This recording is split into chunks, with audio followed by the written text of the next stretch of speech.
For his first speech at the Mariswe Club, I'd like to welcome Didier Mbayo. Right thinking for a change. Right thinking for a change, Didier Mbayo.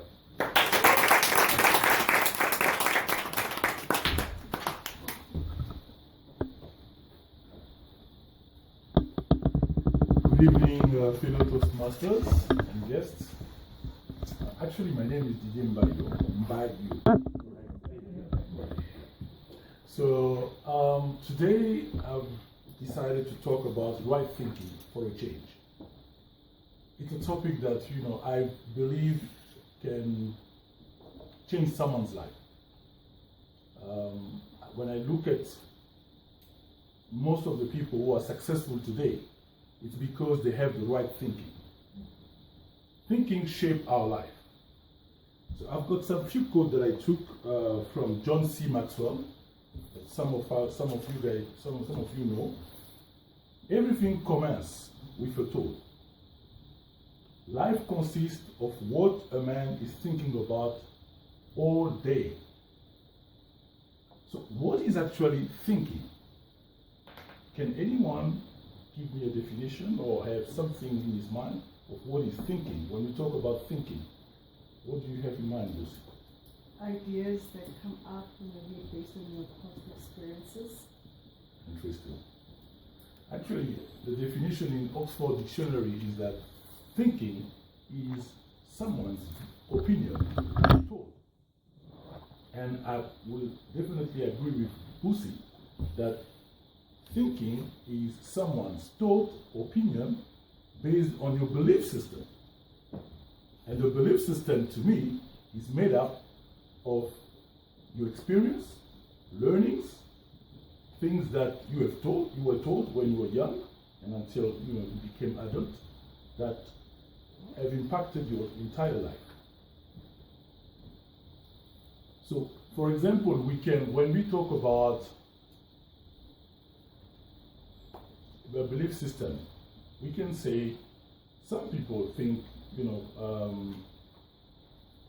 money is the root of all the evil. Other people would say money is the solution to problems. So we have different thinking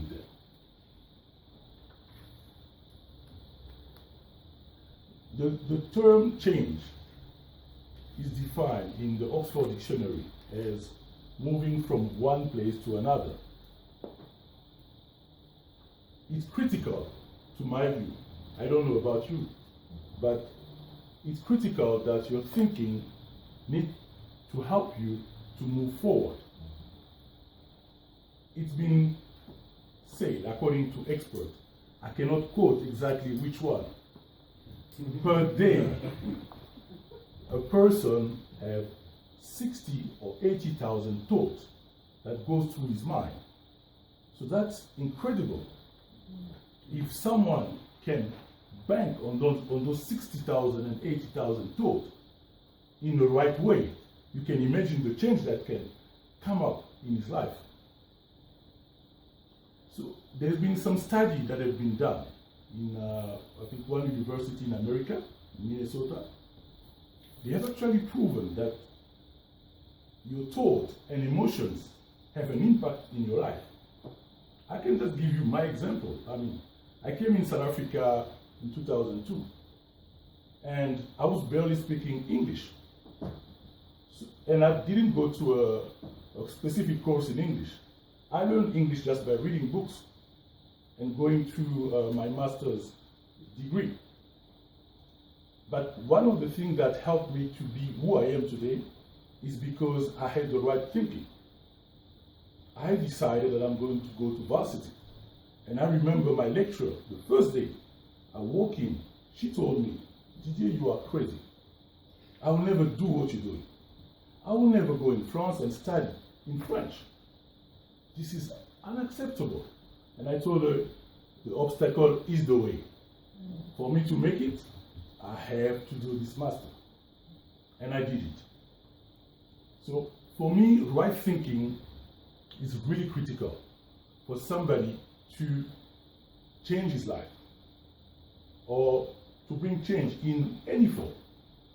So John C. Maxwell, which I like very much, actually listed in his book, Thinking for a Change, because that inspired me actually in my topic, 11 types of thinking. Possibility thinking. Every day when you wake up, what do you think of your life? Do you think your life is a result of failure? Do you think your life can be better tomorrow? And that is possibility. And we all have that ability to seek possibility, regardless of the situation we are in. But again, it's a choice. What you dwell on determines which quality of life you will have in the future. So are you spending your time dwelling on bad thought or negative thought, or are you spending your time, dwelling on positive thought that will move your life forward? He also talked about one of the, just want to quickly remind you because sometimes you don't talk yet. Reflective thinking. So reflective thinking is your ability to reflect on situations in life. And you can do it every day. When you finish your day, you can reflect and think, what have I done today? What have I accomplished? What have I done wrong? How can I improve? And when you come to the end of the year, you should be able to do some reflective thinking as well. I do it myself, to look back on, during the year, what I've done.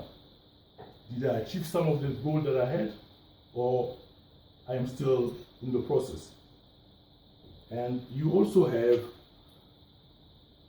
unselfish thinking, which to me is one of the most important.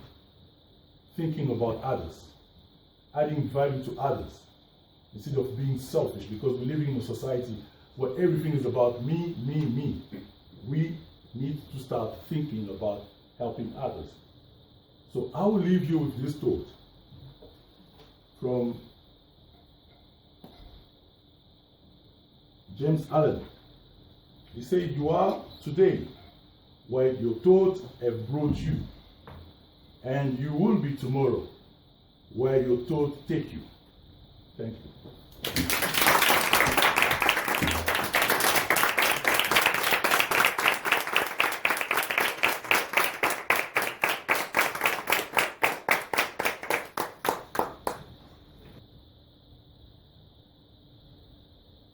Our first speaker was Didier Mbayo, and he spoke on right thinking for a change. And the purpose statement of this speech, the Icebreaker, is for the member to introduce himself to the club and learn the basic structure of a public speech. Now, I hope you agree with me that this was a well-structured speech. It had a good introduction. Didier introduced us to John C. Maxwell, on whose book quite a lot of the speech was based.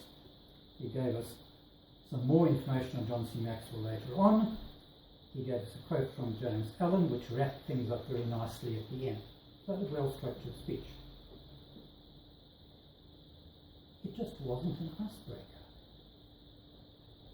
Because while we did learn a few things in passing about Didier, we learned that he got himself a master's degree, quite an achievement, that he got it in spite of his lecturer saying he shouldn't, that he, at least to some degree, follows the Stoic philosophy, because the obstacle is the way is one of the tenets of Stoicism.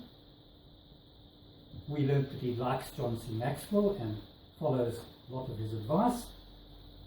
But that's about it. So I'm hoping in a subsequent speech, Didier, that you'll actually bring some of the icebreaker things in and introduce yourself properly to the club.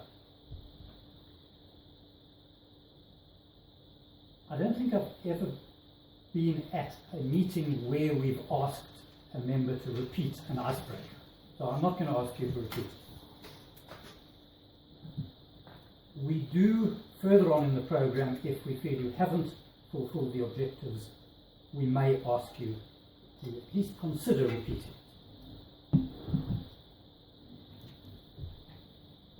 I'm inclined to think that a lot of the speech would actually make a very good next speech, where you're supposed to learn the structure of public speech, give your first speech for feedback, and then apply that feedback to the following speech.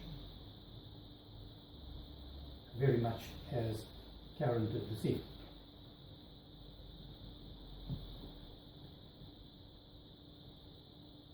Some things to watch out for. You did without the lectern, very good for an icebreaker. Takes quite a lot of courage not to have this protective shield in front of you when you're talking to the audience, and you'll notice that as evaluators we tend to keep this. So well done on that. You had notes, so I will challenge you in your next effort to reduce the note perhaps to cue cards. Just put the headlines of each paragraph that you want on separate cards and flip through them as you need them, because you really didn't need your notes except at one point where you lost track of what you were doing. So cue cards would help, and then from there work up to no notes whatsoever. Your eye contact was good. Your gestures were largely meaningful, although when you weren't sure you did tend to clasp. So work on that one a little bit. And practice. You need to practice so that you get the time right. Your speech was the right time for a normal speech of 5 to 7 minutes, but too long for an icebreaker. And when you practice, aim for coming in a minute under the maximum time, because you will speak longer than you're speaking in front of an audience.